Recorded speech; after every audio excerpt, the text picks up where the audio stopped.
بسم اللہ الرحمن الرحیم۔ السلام علیکم ورحمۃ اللہ وبرکاتہ۔ ناظرین، دربار اپنی شان و شوکت سے لگا ہوا تھا۔ سلطان اپنی نشست پر بیٹھے ہوئے تھے اور لوگوں کے مسائل کو حل کر رہے تھے۔ ان کے چہرے پر ایک ہلکی سی مسکراہٹ تھی۔ دربار میں بیٹھے انہیں مسلسل 4 گھنٹے ہو گئے تھے، لیکن اس کے باوجود بھی ان کے ماتھے پر ایک شکن نہیں آیا تھا۔ وہ اپنے وقت کے عظیم بادشاہ تھے اور ان کے بنائے ہوئے اصول اور ان کے نظام کی ہر ایک تعریف کرتا تھا۔ ان کے انصاف کے سب لوگ ہی قائل تھے۔ وہ کبھی بھی اپنی رعایا کو نظر انداز نہیں کرتے تھے اور اپنی رعایا کی خدمت میں خود کو صرف کرتے رہتے تھے۔ یہی وجہ تھی کہ ان کی رعایا میں موجود لوگ ان سے بے انتہا محبت کرتے تھے۔ چھوٹے سے چھوٹا مسئلہ کیوں نہ ہو، وہ سلطان کے پاس کر بلا جھجک بتاتے تھے، کیونکہ انہوں نے کبھی بھی ظالمانہ رویہ اختیار نہیں کیا تھا۔ وہ ایک رحم دل بادشاہ تھے۔ غریبوں کی مدد کرنا، ان کے ساتھ رحم دلی سے مخاطب ہونا ان کا پسندیدہ مشغلہ تھا، اور ایک یہی واحد چیز تھی جس کی وجہ سے ان کی رعایا آزادی کے ساتھ وہاں قیام پذیر تھی۔ ابھی وہ دربار میں مصروف تھے اور لوگوں کے مسائل حل کر رہے تھے کہ اتنے میں ان کا خاص وزیر اچانک ہی دربار میں حاضر ہوا، اور سلطان بھی کافی دیر سے وزیر کی غیر موجودگی دربار میں محسوس کر رہے تھے، لیکن وہ اپنی رعایا میں اس قدر مصروف ہو گئے تھے کہ کسی سے پوچھنے کا انہیں وقت ہی نہیں ملا تھا۔ کے چہرے پر پریشانی کے تاثرات دیکھ کر وہ سمجھ چکے تھے کہ یقیناً وہ کسی مسئلے میں اٹکے ہوئے ہیں، کیونکہ نہ ہی وہ دربار میں موجود تھے اور نہ ہی انہیں بتا کر کہیں گئے تھے۔ وزیر قدم بہ قدم چلتا ہوا سیدھا سلطان کی نشست کے پاس آ گیا اور ان کے دربار میں کھڑے ہو کر سرگوشی زدہ آواز میں ان سے گفتگو کرنے لگا۔ وزیر کے آ جانے کی وجہ سے دربار میں یکدم سناٹا چھا گیا اور دربار میں موجود تمام لوگ اس سلطان اور وزیر کو دیکھ رہے تھے۔ جو خبر وزیر کو ملی تھی وہ بہت ہی خطرناک تھی۔ جیسے جیسے وزیر وہ خبر سلطان کے گوش و گزار کر رہا تھا اور ان کے ماتھوں پر شکنوں کے حال بچنا شروع ہو چکے تھے، ان کے چہرے کے تاثرات یہ بتانے کے لیے کافی تھے کہ یہ خبر کافی بری ہے۔ سلطان ایک ایسی کیفیت میں مبتلا ہو گئے تھے کہ ان کا جی چاہ رہا تھا کہ سب کو تہس نہس کر دیں۔ سلطان نے ایک خاموش نظر سے دربار کو دیکھا اور فوراً ہی اپنی نشست چھوڑ کر کھڑے ہوئے اور سیدھا محل میں موجود اپنے خاص کمرے میں آ گئے۔ وہ جب بھی پریشانی کی حالت میں ہوتے تھے تو سب کام چھوڑ کر اس کمرے میں آ جاتے تھے، کیونکہ انہوں نے ہمیشہ ہی ایسا محسوس کیا تھا کہ جب بھی وہ اس کمرے میں بیٹھ کر اپنے مسائل کا حل سوچتے تھے تو قدرتی طور پر ان کے دماغ میں بہت اچھے منصوبے بننا شروع ہو جاتے تھے۔ اسی وجہ سے وہ ہمیشہ اس کمرے کا انتخاب کرتے تھے۔ جبکہ وزیر نے تمام لوگوں کو واپس بھیج دیا تھا کہ آج دربار کا اختتام کیا جاتا ہے، باقی جو لوگ آج رہ گئے ہیں اور جن کے مسائل کو بیچ میں ہی چھوڑ دیا گیا ہے ان کا مسئلہ کل حل ہو جائے گا۔ ابھی فی الحال کہ سلطان کسی ضروری کام میں مصروف ہیں۔ یہ بول کر وہ بھی سیدھا اس مخصوص کمرے میں آئے تھے جو صرف اور صرف سلطان کا تھا، جبکہ پیچھے سپاہیوں کی مدد سے یہ بات باہر موجود تمام لوگوں کو بتا دی گئی تھی اور دربار میں موجود لوگوں کو بھی کل آنے کا بول کر واپس بھیج دیا گیا تھا۔ وزیر نے ہلکی دستک دی اور سلطان کی اجازت سے وہ کمرے میں داخل ہوا، اور سلطان کافی اضطرابی کیفیت میں ٹہل رہے تھے۔ وزیر کو آتا دیکھ کر وہ اپنی جگہ پر رکے اور ان کی جانب دیکھتے ہوئے پریشان لہجے میں بولے کہ تمہیں یہ بات کیسے معلوم ہوئی اور ایسے کیسے ہو سکتا ہے، یہ ناممکن ہے، اور ان کے لہجے میں حیرت تھی۔ وزیر کہنے لگا کہ سلطان معظم، میں آپ سے چاہ کر بھی جھوٹ نہیں بول سکتا اور یہ بات حقیقت ہے۔ میں بھی بازار سے آ رہا تھا، وہاں پر 4 مرد کھڑے ہوئے یہ بات کر رہے تھے۔ ان کی گفتگو سن کر میرے بھی کان کھڑے ہو گئے، اور جب میں نے تفصیل پوچھی تو ایک آدمی نے مجھے تفصیل سے آگاہ بھی کیا۔ یہ کام کچھ دنوں سے ہو رہا ہے جو انسانی بچے کو جنم دے رہی ہے، اور اب تک وہ 2 بچوں کو جنم دے چکی ہے، اور جس نے بھی وہ بچہ استقبال کی مالکن سے خریدا ہے وہ گھرانہ کافی امیر ہو گیا ہے۔ اس بچے کو بہت خوش نصیب کہا جاتا ہے، اور اسی وجہ سے لوگ اپنے گھروں کی جمع پونجی اس عورت کے قدموں میں ڈھیر کر رہے ہوتے ہیں۔ سلطان جیسے جیسے تمام باتیں سن رہے تھے ان کے ہوش اڑتے جا رہے تھے۔ انہوں نے وزیر کی جانب دیکھا اور کچھ سوتے ہوئے کہنے لگے کہ ہمیں سمجھ نہیں آ رہا ہے، ایسا کیسے ہو سکتا ہے؟ ایک انسان اور جانور کا ملاپ، ہمیں حقیقت کچھ اور ہی لگ رہی ہے۔ یہ پہلو جو دکھایا جا رہا ہے وہ جھوٹا ہے۔ کوئی بھی جانور کبھی بھی انسانی بچے کو جنم نہیں دے سکتا۔ یقیناً دال میں کچھ کالا ہے۔ ہمیں تمام معاملے کی تحقیقات خود براہ راست معلوم کرنی ہوگی۔ تبھی معلوم ہو سکتا ہے کہ اصل مسلم کون ہے، کیونکہ اگر یہ افواہ پھیلتی گئی تو بہت سے بے وقوف انسان جانوروں کے ساتھ ملاپ کرنا شروع کر دیں گے، اور یہ عمل اللہ تبارک و تعالیٰ کے معاملے میں دخل اندازی کرنے کے مترادف ہے، کیونکہ اللہ تبارک و تعالیٰ نے انسانوں کے لیے انسان بنائے اور جانوروں کے لیے جانور بنائے، اور اگر اس کے اندر کوئی اپنی مرضی چلا کر اللہ تبارک و تعالیٰ کے معاملے میں دخل اندازی کرتا ہے تو وہ گنہگار ہے، اور میں اپنی رعایا میں یہ گناہ ہوتے ہوئے کسی صورت نہیں دیکھ سکتا۔ ان سب چیزوں کو قصوروار آخرت میں مجھے ہی ٹھہرایا جائے گا کہ جب تمہیں اس بات کا علم ہو گیا تھا تو تم نے اس چیزوں کو کیوں نہیں روکا؟ سلطان یہ بول کر خاموش ہو گئے تھے، کمرے میں گہری خاموشی سے چھا گئی تھی، وہ قدم بہ قدم چلتے ہوئے اپنی نشست پر بیٹھ گئے تھے، اور وزیر کافی دیر تک سلطان معظم کے بولنے کا انتظار کرتا رہا، لیکن جب سلطان کچھ نہ بولے تو وزیر بولا، سلطان معظم تو اب کیا کرنا چاہیے، آپ حکم کریں۔ سلطان کافی دیر خاموش رہے اور ایک گہری سانس ہوا کے سپرد کی اور ایک نظر سے وزیر کو دیکھا اور کہنے لگے کہ آج ہم بیس بدل کر استنبول جائیں گے اور ساری کہانی کے پیچھے چھپے راز کا پتہ لگائیں گے۔ آخر کہانی کیا ہے؟ کیونکہ ہم اس بات کو کسی صورت تسلیم کر ہی نہیں سکتے، ہمیں صرف اور صرف رات کا انتظار ہے، تب تک کے لیے آپ جائیں اور لباس کا انتظار کریں۔ وزیر نے ادب سے سر جھکایا اور قدم قدم چلتا ہوا وہاں سے نکل گیا، جبکہ سلطان ایک بار پھر گہری سوچ میں ڈوب گئے کہ گھوڑی انسانی بچے کو کیسے جنم دے سکتی ہے۔ ظہر کی اذان ہوئی، جب انہیں اپنے کانوں میں سنائی دی تو وہ فوراً ہی اپنی نشست سے اٹھے اور اپنے حجرے میں جا کر مصلی بچھا کر بیٹھ گئے۔ ظہر کی نماز ادا کی اور بارگاہ الہی میں اپنے ہاتھ بلند کیے اور اللہ تبارک و تعالیٰ سے دعا کرنے لگے کہ اے میرے رب، تیری شان بہت عظیم ہے، تیرا کوئی ثانی نہیں ہے، تجھ سے بس ایک ہی دعا ہے کہ آج میری مدد فرما اور اصل کہانی سے مجھے آگاہ کر دے، کیونکہ اگر یہ افواہ مزید پھیلی تو لوگ امیر ہونے کے چکر میں جانوروں سے ملاپ کرنا شروع کر دیں گے، اور میں ایسا کچھ نہیں چاہتا کہ تیرے معاملے میں کوئی دخل اندازی کرے۔ وہ کافی دیر تک اللہ تبارک و تعالیٰ سے محو گفتگو رہے اور اس کے بعد قرآن پاک اٹھا کر اس کی تلاوت کرنے لگے۔ تقریباً عصر کے وقت انہوں نے قرآن پاک کو بند کیا اور نماز عصر ادا کر کے وہ اپنے مصلی سے اٹھ کر اپنے مخصوص کمرے میں آ کر کچھ دستاویزات پر کام کرنے لگے۔ آخرکار عشاء کی نماز کے بعد انہوں نے 20 بدلہ اپنا اور اپنی شاہی لباس اٹھا کر اب ایک عام سے لباس میں موجود تھے، اور ان کا ارادہ استنبول میں جانے کا تھا، جب پر وہ گھوڑی موجود تھی جو انسانی بچے کو جنم دے رہی تھی۔ وزیر اور سلطان محل کے پچھلے رستے سے نکل کر اس سڑک پر چلے جا رہے تھے جہاں پر استنبول موجود تھا۔ وزیر نے سرگوشی زدہ آواز میں سلطان کو سلطانی معظم ایک بار خبر اور ملی ہے کہ استنبول کا جو مالک ہے وہ کچھ سال پہلے مر چکا ہے، اس کی کوئی اولاد نہیں ہے اور استنبول کی اس کی بیوی سنبھالتی ہے۔ سلطان یہ بات سن کر ایک پل کو اپنی جگہ پر رکے اور وزیر کو دیکھ کر کہنے لگے کہ تم نے ہمیں یہ بات پہلے کیوں نہیں بتائی؟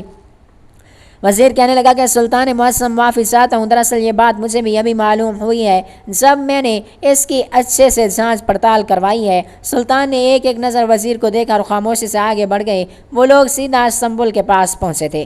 وہاں پہنچتے ہی انہیں کچھ لوگ نظر آئے، یقیناً وہ لوگ اس لالچ میں آئے تھے کہ جب گھوڑی بچہ جنم دے گی وہ انہیں مل جائیں گے۔ سلطان نے اپنے رعایا کی ان بے وقوف لوگوں کی حالت پر سدا افسوس کے ساتھ جھٹکا اور وزیر کو کہا کہ کچھ بھی ہو بندوبست کر کے ہماری ملاقات استنبول کی مالکن سے کرواؤ، کیونکہ ساری حقیقت اس ملاقات کے بعد ہی پتہ چلے گی۔ وزیر فوراً ہی حکم بچا لایا تھا اور اب ادب سے سر جھکا کر وہاں سے چلا گیا تھا۔ جب سلطان عام انسانوں کے لباس میں قدم بہ قدم چلتے ہوئے ان لوگوں کے قریب گئے جو پہلے ہی استنبول کے پاس کھڑے ہوئے تھے، جبکہ اس باریک اور انسان کا اضافہ ہوتا دیکھ کر وہ آدمی کہنے لگا کہ بھائی تم کیوں آگے آئی ہو؟ پہلے یہاں کم بھیڑ ہے جو تم بھی آ کر کھڑے ہو گئے ہو، ابھی فی الحال تم جاؤ اور یہ بچہ ہم لوگ لیں گے۔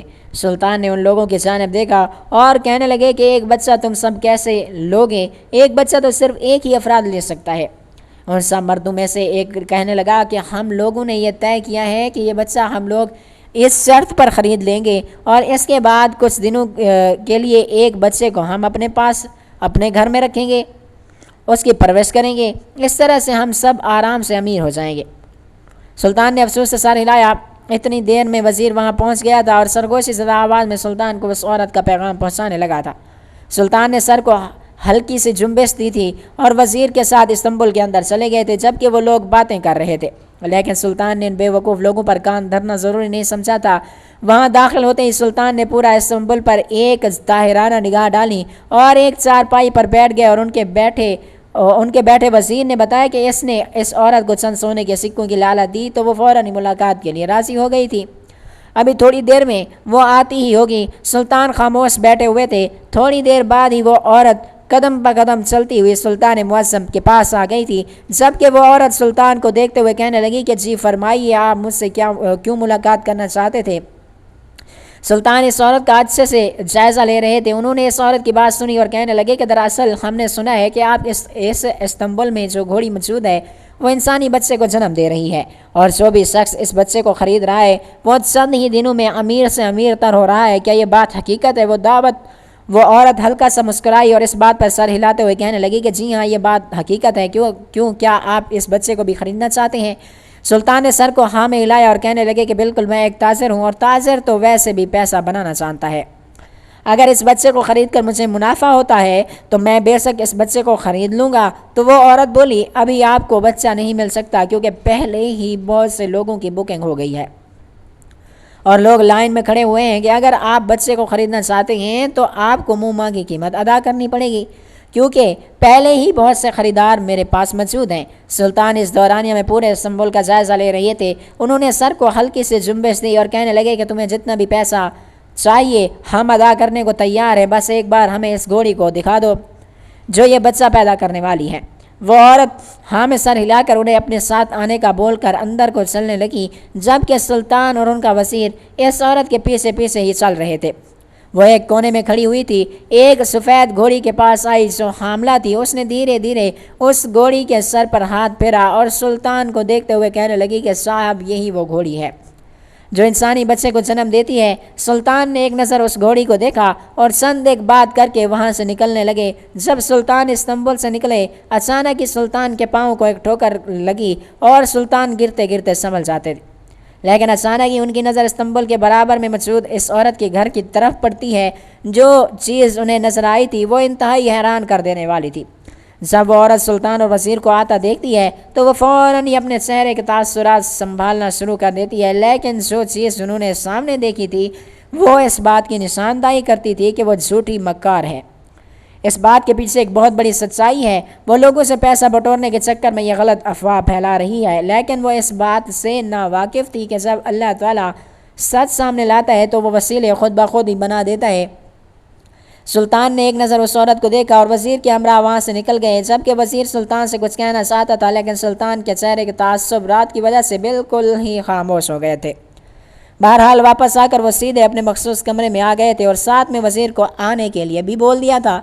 وزیر ان کے سامنے ادب سے ہاتھ باندھ کر کھڑے ہوئے تھے۔ سلطان نے وزیر کی جانب دیکھا اور کہنے لگے کہ تم نے وہاں کی بہت اچھے سے چھان بین کروائی تھی، بتاؤ اس گھر میں اور کون کون موجود ہے؟ وزیر نے سادہ الفاظ میں وہی بات دہرائی کہ اس کے شوہر کا کچھ سال پہلے انتقال ہو گیا تھا اور وہ عورت بیوہ ہے، اور اولاد نہ ہونے کی وجہ سے وہ اکیلی خود ہی استنبول کو سنبھالتی ہے، اس کے علاوہ اور کوئی بھی اس کا ساتھی نہیں ہے۔ سلطان نے کڑک آواز میں پوچھا، کیا واقعی تم نے بہت اچھے سے چھان بین کروائی تھی؟ وزیر نے اپنا سر اٹھایا اور سر کو ہلاتے ہوئے کہنے لگا کہ جی ہاں سلطان معظم، میں نے اچھے سے چھان بین کروائی تھی۔ سلطان نے وزیر کو دیکھا اور دھیرے دھیرے انہیں بتانے لگے کہ وہاں پر کیا دیکھ کر آئے ہو اور استنبول کی حقیقت اور اس گھوڑے کا راز آخر کیا ہے۔ جبکہ یہ بات سن کر وزیر کے پیروں تلے زمین نکل گئی۔ وہ سلطان کی جانب دیکھتے ہوئے کہنے لگے کہ سلطان معظم، باخدا میں نے بہت اچھے سے چھان بین کروائی تھی، شاید ہم سے کوئی کوتاہی ہو گئی ہوگی، کیونکہ ہمیں ایسی کوئی بات اس گھر کے بارے میں معلوم نہیں ہوئی تھی۔ سلطان نے ہاتھ کے اشارے سے انہیں خاموش رہنے کے لیے کہا اور فوراً ہی وہ اپنی جگہ سے اٹھے اور دربار لگانے کا حکم دے دیا۔ جبکہ اس عورت کو بھی بلاوا بھیج دیا گیا تھا۔ سلطان فوراً ہی اپنا لباس تبدیل کر کے شاہی لباس میں اپنی نشست پر برجمان ہو چکے تھے، جبکہ وہ عورت ایک بار پھر سلطان کے سامنے ایک مجرم کی طرح کھڑی ہوئی تھی۔ سلطان نے اس عورت کی جانب دیکھا اور کہنے لگا، تو آپ ہیں وہ خاتون جو لوگوں کو بچے فراہم کرتی ہیں، جو گھوڑی جنم دیتی ہے؟ سلطان کا لہجہ بڑا ہی کڑک تھا۔ اس عورت نے سلطان کی جانب دیکھا اور ڈرتے ڈرتے سر کو ہلایا۔ اس نے اس عورت کو دیکھا اور کہنے لگے، کیا واقعی یہ بات حقیقت ہے یا آپ جھوٹ بول رہی ہیں؟ اور یاد رکھیے گا بی بی، اگر یہ بات جھوٹ ہوئی تو آپ کو بہت سخت سزا ملے گی، کیونکہ آپ کسی اور کے معاملات میں نہیں بلکہ اللہ تبارک و تعالیٰ کے معاملات میں ٹانگ اڑا رہی ہیں۔ اگر آپ افواہ پھیلا رہی ہیں اور کوئی چال چل رہی ہے تو ہمیں ابھی بھی بتا دیں، نہیں تو یاد رکھیے گا آپ کے ساتھ ہم وہ کریں گے جس کا آپ نے کبھی سوچا بھی نہیں ہوگا۔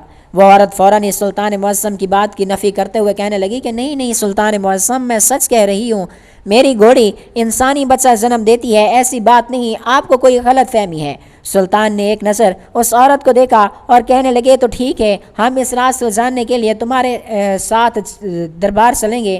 صرف مخصوص لوگ ہی وہاں پر موجود تھے۔ وہ عورت سلطان کی بات سن کر کہنے لگی، ساتھ سلطان نے کیا کہا، ہم نے اپنے عزیز سے اس بارے میں بات کی ہے تو ان کا کہنا ہے کہ جو استنبول کی مالکن ہے اس کو ایک رات کے لیے اس گھوڑے کے ساتھ رکھا جائے گا، اور جو اس گھوڑے کے ساتھ ملاپ کرتا ہے، اگر اس نے تمہارے ساتھ بھی یہ کرنے کی کوشش کی تو یقیناً تمہاری بات سچ ہے۔ جبکہ وہ عورت کہنے لگی، آپ کی بات کا مقصد کیا ہے، آپ کیا کہنا چاہتے ہیں، میں سمجھ نہیں پا رہی ہوں۔ اس کی گھبراہٹ سے یہ بات واضح ہو چکی تھی کہ وہ جھوٹی ہے، مکار ہے۔ سلطان نے اس عورت کی جانب دیکھا اور کہنے لگے کہ ہمارے کہنے کا مقصد صرف یہی ہے کہ آپ کو پوری رات اس گھوڑی کے ساتھ رکھا جائے گا تاکہ وہ آپ کے ساتھ بھی یہ عمل کرنے کی کوشش کرے جو گھوڑے کے ساتھ کرتا ہے۔ اگر وہ ایسا کرتا ہے تو یقیناً آپ کی گھوڑی انسانی بچے جنم دے سکتی ہے۔ اس عورت کی آنکھ ایک دم سے باہر آنے لگی، وہ گڑ بڑاتی ہوئی کہنے لگی کہ ایسا کیسے ممکن ہو سکتا ہے کہ گھوڑا کسی عورت کے ساتھ ملاپ کرے، یہ تو بات ظاہر ہوتی ہے کہ اس کی گھوڑی انسانی بچہ جنم دیتی ہے۔ سلطان معمولی سے انداز میں بولے کیونکہ اس گھوڑے کی نسل ہی اس گھوڑی کے پیٹ میں ہے، تو یہ بات وہ گھوڑا ہی ظاہر کر سکتا ہے کہ اس کی گھوڑی انسانی بچہ جنم دے سکتی ہے، اس کے علاوہ اور کوئی نہیں، اس لیے فوری تم ہمارا ساتھ دو تو ہم ساتھ نہ دینے کی وجہ سے تمہارا سر قلم کر دیں گے۔ وہ عورت اتنی زیادہ ڈر چکی تھی، اس کے چہرے سے معلوم ہو رہا تھا کہ اس کا جھوٹ پکڑا جا چکا ہے۔ عورت کہنے لگی کہ اگر مجھے اس گھوڑے کے ساتھ ایک رات کے لیے کمرے میں رکھا جائے گا تو وہ مجھ پر حملہ آور ہو سکتا ہے، مجھے زخمی کر سکتا ہے، وہ کچھ بھی کر سکتا ہے، آپ میرے ساتھ ایسا کیوں کر رہے ہیں؟ بادشاہ سلامت سلطان ایک نظر اس عورت کو دیکھا اور پورے جاؤ جلال کے ساتھ بولا، تو تم کیوں اللہ تعالیٰ کے کام کے اندر اپنی ٹانگ اڑا رہی ہو؟ تم ہوتی کون ہو ایسی گھٹیا خبر پھیلانے والی کہ تمہاری گھوڑی انسانی بچے کو جنم دے رہی ہے؟ جب یہ تمہارے گھر میں موجود عورت جو حاملہ ہے اس کا بچہ تم لوگوں کو بیچتی ہو، بولو حقیقت ہے کہ نہیں؟ تمہارا سر ہم اپنی ہاتھوں سے تمہارے دھڑ سے جدا کر دیں گے۔ ان کی آواز میں اتنی کراہت تھی کہ دربار کی در و دیوار تک دہل گئی تھیں، جبکہ وہ عورت بھی خوف کے زیر اثر گھٹنوں کے بل زمین بوس ہو گئی تھی۔ ان کا چہرہ غصے کے مارے لال سرخ ہو رہا تھا، دماغ کی نسیں واضح طور پر نظر آ رہی تھیں۔ سلطان معظم کو بہت کم غصہ آتا تھا، لیکن جب انہیں بہت غصہ آتا تھا تو وہ شدید قسم کا ہوتا تھا۔ سلطان اس عورت کو ہی دیکھ رہے تھے، جبکہ وہ عورت ہاتھ جوڑتے ہوئے کہنے لگی کہ سلطان معظم مجھے معاف کر دے، میں صرف اور صرف پیسوں کی لالچ میں یہ کام کر رہی تھی۔ میں نے جو پہلا بچہ بیچا تھا تو اس آدمی نے مجھے بہت روپیہ دیا تھا اور قسمت شاید میرا ساتھ دینا چاہتی تھی۔ وہ بچہ واقعی کافی خوش قسمت تھا، ان کے گھر جاتے ہی وہ لوگ بہت مالا مال ہو گئے تھے، اور یہ بات ہر جگہ پھیل گئی تھی کہ ان لوگوں نے ایک بچہ مجھ سے لیا تھا۔ وہ کافی خوش قسمت لکھا، اور اس کے بعد میں نے یہ بات سب لوگوں میں پھیلا دی تھی کہ میری گھوڑی انسانی بچے کو جنم دیتی ہے، اور جو بھی اس کو خریدتا ہے وہ بہت زیادہ امیر اور کبیر ہو جاتا ہے۔ تو تم وہ بچہ لاتی کہاں سے ہو؟ سلطان کے سوال پر اس عورت نے ایک نظر انہیں دیکھا اور نگاہیں نیچی کرتے ہوئے بولی، وہ بچہ میرے گھر کی نوکرانی کا ہوتا ہے، میں اس کو کچھ پیسے دیتی ہوں اور اپنے گھر کی چھت فراہم کرتی ہوں، اس کے بدلے میں وہ مجھے اپنا بچہ دے دیتی ہے۔ جبکہ جو چیز سلطان اس گھر میں جو دیکھی تھی وہ یہی تھی جو انہیں پاؤں میں ٹھوکر لگی تھی، تو سیدھا ان کی نظر اس عورت کے گھر کے دروازے میں کھڑی اس عورت پر پڑی تھی جو پیٹ سے تھی، اور اس بات کی یہ صاف نشاندہی تھی کہ بچہ کسی اور کا نہیں بلکہ ایک انسانی عورت کے جسم کا ہی بچہ ہوتا ہے، کیونکہ جو انہوں نے اس گھوڑی کو دیکھا تھا تو وہ اس بات پر یقین نہیں کر رہا تھا کہ گھوڑی انسانی بچہ کیسے پیدا کر سکتی ہے، لیکن جیسے جیسے ان کی نظر اس عورت پر پڑی تھی ان کو ساری سچائی سمجھ آ گئی تھی۔ اگلی صبح پوری رعایا میں یہ بات آگ کی منت پھیل گئی تھی، جبکہ اس عورت کو بھی کڑی سے کڑی سزا دے دی گئی تھی۔ اس بیوہ عورت کے سنبل کو ضبط کر لیا گیا تھا، جبکہ اس عورت کو بھی 5 سال کی قید دے دی گئی تھی، اور اس گھر میں موجود اس نوکرانی کی اولاد ہوتے ہی اس کو بھی 2 سال کے لیے باشکت قید میں ڈال دیا گیا تھا۔ دوستو، اس واقعے سے یہ بات ثابت ہوتی ہے کہ بعض اوقات انسان کو لالچ دورائے پر لا کر کھڑا کر دیتی ہے، لیکن جب اللہ تعالیٰ اس کے عقل کو ٹھکانے لگاتے ہیں تو وہ سمجھ ہی نہیں پاتا کہ وہ کیسے چکر میں پھنس چکا ہے۔ جو شخص بھی اللہ تعالیٰ کے بنائے ہوئے احکامات کی پیروی نہیں کرتا وہ اس کے بنائے ہوئے اصولوں کو اپنی مرضی کے مطابق ڈالنا چاہتا ہے وہ شخص ایسے ہی پکڑا جاتا ہے۔ ناظرین، روزانہ ایک سچا واقعہ سننے کے لیے ہمارے چینل کو سبسکرائب ضرور کیجیے گا۔ اللہ حافظ۔ اللہ تعالیٰ آپ سب کا حامی و ناصر ہو، آمین ثم آمین۔